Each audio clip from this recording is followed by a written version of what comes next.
The Shape of Water is a romantic, sensual, and erotic creature feature punctuated by hauntingly beautiful imagery and orchestral scoring, while contrasted with bursts of graphic violence, bigotry, and vulgarity. Half of this dark fairy tale is the engaging love story I expected, and the other half concentrates on a well-performed but one-note villain, and an even less interesting diversion involving Russian spies. I'm of a mixed mind. This review will contain Act 1 and 2 spoilers, not as many as the last few trailers or the poster though. A timestamp for my rating and pros-cons chart is in the description. The Shape of Water takes place in 1962 Baltimore amidst the ongoing Cold War and Civil Rights movement. A lonely and love-starved mute woman named Elisa works as a janitor at a high-security government facility wherein she forms an intimate bond with a captive aquatic humanoid creature. Their relationship is threatened by officials from two countries, both seeking to kill the creature, one for science knowledge, the other to prevent such knowledge from getting in the hands of their rivals. Can Elisa and her friends save this creature before it's too late? The Shape of Water is awkwardly balanced and structured to me. I believed it would center around an ill-fated love story, but the first half focuses too much on the villains, side characters, and threat to the creature, yet we haven't really gotten to know or care for it beforehand. The film is pulling me in all these different directions too early and at the same time. I prefer if they would shove most of this towards the end of Act 1 and allow me 10 minutes or so of just Elisa and the creature bonding in the lab, then bring in the outside threats and side tangents once I'm hooked. By the halfway point of the film, I was worried the movie was reaching a natural climax without ever developing the relationship between Elisa and the creature. Thankfully, there is more of their relationship in the second half, but the movie still gives quite a few scenes to the human adversary, to Elisa's neighbor, and to the Russians, all of which, I felt, put too much distance between the Elisa and creature scenes. For me, some of these subplots needed to be moved around in the timeline, trimmed, and or partially deleted for the betterment of the whole. Instead, the editing approach here is to fragment and spread out the main plotline as a reward for sitting through all the side content. At least, that is how I began to perceive it toward the end of the film. Made it through another scene of Colonel Strickland being angry, or a Russian asking for updates that the audience already knows. Have a creature cookie! To be fair, it's a tasty cookie. Sally Hawkins gives a fantastic and heartfelt performance as Elisa. I empathize with her isolation and desperation. She's a woman in her late 30s, early 40s, trapped in a dead-end job. Only two people in her life can understand sign language. Her older, single, washed-up artist neighbor Giles, and her gossipy, yet loyal custodial co-worker Zelda, who has a dying marriage. While both of them offer her warmth and love, neither of them create a good impression of what a relationship can be. The film vividly displays Elisa's morning routine of pleasuring herself while boiling eggs for work and timing both with an egg timer. Visual metaphors for Elisa's waning years of fertility. Her eggs are on the clock. Likewise, the creature in the lab is the first to take a liking to her eggs. This is straightforward, though creative and interesting symbolism, which brings up some very modern issues facing older, single, working women today. The balance between career and starting a family due to a biological clock is a uniquely feminine concern, which the film alludes to but doesn't dive into. I wish the movie could have spent more time on this angle, providing a thought-provoking fable for young women. Elisa's hopes, dreams, and aspirations, in addition to her budding sexuality, set against the backdrop of a broken, corroding world, are the most interesting parts of the movie to me, and Sally Hawkins gives a brave performance.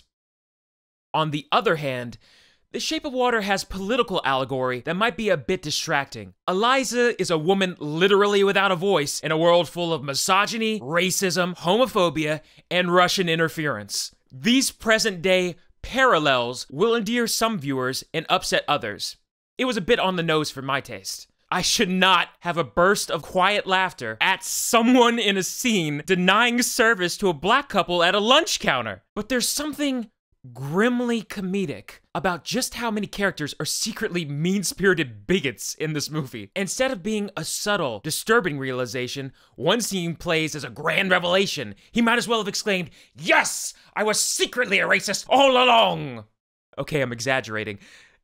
The film is a dark fairy tale after all, and fairy tales tend to embellish their points, as I'm embellishing mine. Continuing with modern parallels, movies themselves play a small role in The Shape of Water as one of the sole sources of good values in Elisa's deteriorating world. Some might find this a bit self-congratulatory, But I appreciated the contrast created between the warm, idealistic black and white films of the 1940s and the reality of an America beginning to be disillusioned in the 1960s.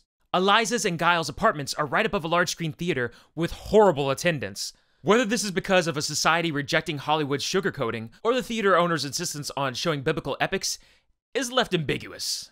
What's not ambiguous is Michael Shannon's Colonel Strickland, who's in charge of the creature's top secret project. His performance is commanding and forceful from the start. There's palpable tension anytime Strickland shares a scene with Elisa and Zelda. Wait, these are totally all nerd names, aren't they? However, the number of scenes from Colonel Strickland's perspective seems questionable. He's a one-note fairy tale villain, a mean, ticking time bomb from the start. Yet we have many scenes trying to relate the pressures he's under, his emotionally distant family life, and his backstory. One may ask, why are you complaining about a movie giving depth to the villain? I think it's because there's not as much change in the actor's performance as the writing and the story structure would suggest.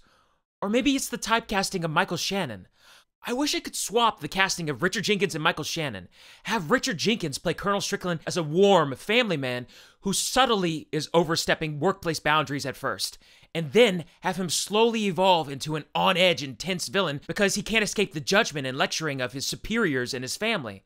This would paint a much clearer picture of why he craves silence. All these elements are in place already, but the filmmakers have Colonel Strickland come off as menacing from the beginning of the movie. For my taste, have him be one note intense from the start and delete some of his solo scenes, or ask Michael Shannon to give a lighter, more conflicted performance that grows into evil and keep the current scene structure. Colonel Strickland also veers into the religious nut trope from time to time, reciting Bible passages to justify his cruelty and stating that the creature was not made in God's image. This aspect felt like a step too far. Strickland was already a misogynist, sexually abusive, violent, and unpleasant man. He becomes the monstrous embodiment of every prejudice. Again, this is a fairy tale, and this was intentional. But I don't need more reasons not to like him. If anything, I need reasons why we are following him for a chunk of the movie. Give the performance and character more depth, or trim him down, I'd say. Likewise, Richard Jenkins is great as Elisa's neighbor Giles. He's comforting. I enjoyed the scenes of the two of them bonding over old black and white musicals, mimicking the dance moves from his sofa. But Giles was already one step away from helping Elisa from the beginning. Swapping Michael Shannon into Jenkins' role would make Giles seem a bit more curmudgeon and off-putting initially. Elisa would have to win Giles over and discover the reason for his anger. Not to sound like a broken record, but all of these elements were there already. It would only require some slight tweaking to the script and to the performances. To be clear, Michael Shannon and Richard Jenkins do their jobs very well. But given the amount of screen time their subplots take away from Elisa and the creature, it would have been nice to have more growth. Have them playing against their typecasting and then develop into their usual roles. Or vice versa, as I discussed. To be fair, Colonel Strickland's solo scenes definitely outnumber Giles. Michael Shannon is practically the second lead behind Sally Hawkins and has more of a presence than the creature the movie is about. Speaking of typecasting, Octavia Spencer as Zelda is her usual lovable self, providing advice, gossip, and comic relief. Zelda also has more screen time with Elisa than the creature does, and she succeeds at breaking up the dark tone at key moments and has a good, small character arc. I appreciated her in this film, though I would like to see her branch out more in her future roles. Least worthwhile are the scenes involving Russian spies. If I could change one thing about The Shape of Water, it would be to cut out most of these scenes. They may be the whole reason I'm being so nitpicky with everything else. They are completely unnecessary and drag. I understand it's the Cold War era and the film wanted to up the tension, but the creature is already under direct threat from Colonel Strickland and the US government. It is revealed very early on that someone in the government facility is in cahoots with Russian intelligence. I prefer if we kept that a secret until a main character discovers it, deleting a bunch of scenes with redundant information that don't feature a main protagonist or antagonist. Have it be a cool twist, confirming General Hoyt's paranoia and giving late backstory to the infiltrator himself. During these scenes, a point is being made about disrespecting science, but in a film with 3 major subplots, all intercut with numerous scenes of Elisa and Zelda, and then Elisa and the creature, this Russian spy thread was just one too many for me. I didn't mind it all in the first half, but I grew increasingly more annoyed in the second half. All of these side plots do serve a purpose to show the true everyday monsters in the real world, a sample of which includes homophobes, racists, misogynists, sexual abusers, torturers, overly religious, and anti-science types. The filmmakers are perhaps shooting at too many targets at once, in my opinion. In addition to not being structured the way you might expect, The Shape of Water also has brief and graphic outbursts of violence, vulgarity, and abuse. Elisa and Zelda are janitors, having to deal with garbage, piss, blood, and dismembered body parts. There are scenes of sexual abuse and potential assault. At one point, Elisa picks up a man's 2 dismembered fingers, and due to how unexpected the violence had been and the film's previous graphic depictions of Elisa's romantically desperate sexuality, I was worried she'd bring the fingers home and incorporate them into her morning routine. I won't spoil whether that happens. It's a testament to director Guillermo del Toro and Octavia Spencer that they are able to keep the tone so relatively lighthearted, despite all the heavy subject matter. Though, there are also some awkward questions regarding plot and staging. As a couple of examples, audiences are asked to suspend disbelief that Elisa can continually sneak into the creature's chamber and play record music without being noticed in a high-tech government facility filled with cameras. There's even a poster on the wall stating that no one should be permitted in alone. Why is no one guarding the entrance? I can go with it. In fact, I did go with it, but the film does make security and the cameras an issue later on, which caused me to reflect on earlier scenes. With regard to staging, a man is bloodily injured by the creature and walks slowly out of the chamber entrance, collapsing on the hallway floor. After a short period of silence, a doctor comes running out of the same room, shouting for someone to get help. If the doctor was in the same room, shouldn't he have come out holding the injured man and yelling for help? Why would the doctor let the man walk out there dramatically?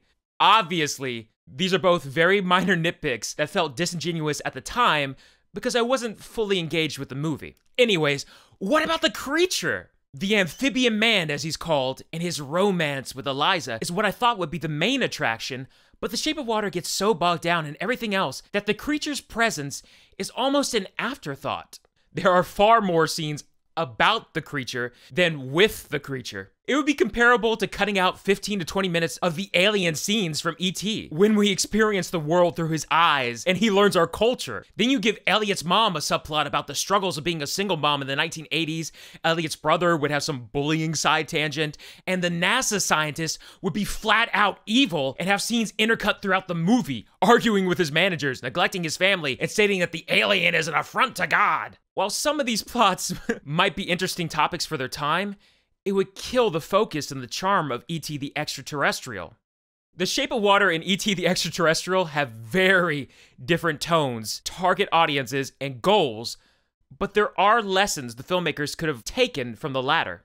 The Shape of Water does have a few wondrous scenes, rediscovering the world through the creature's eyes, but his perspective and character is lost a bit in the shuffle. I understand what the creature needs and feels, yet I don't know what he thinks. He appears quite intelligent and advanced, and it would have been nice to see him learn more sign language and assert his own agency, expressing his own desire to break free with Elisa and primitively critiquing the dry world.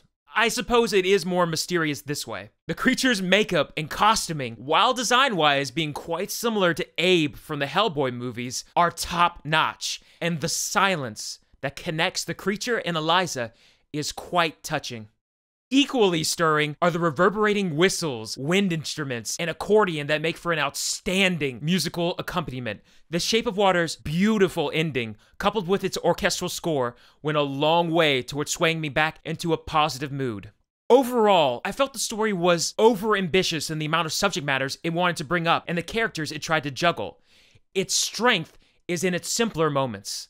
Elisa resting her head on a bus and basking in golden sunlight, or playfully rehearsing dance moves while walking down a hallway. Two characters gazing at the rain running down a window with droplets casting shadows on their bodies. Intimate, quiet moments shared between two species of intelligent beings cutting across the boundaries of society and language. Social outcasts coming together to save another misunderstood being is a lovely message.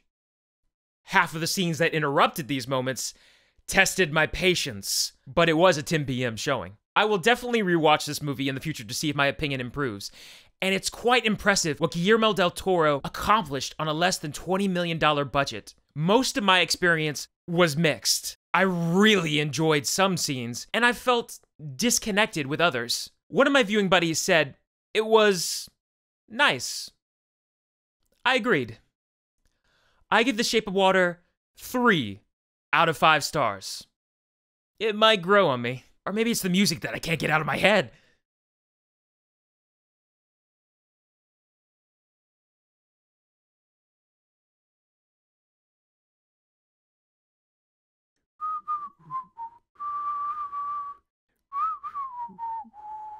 That's me trying to whistle the freaking theme.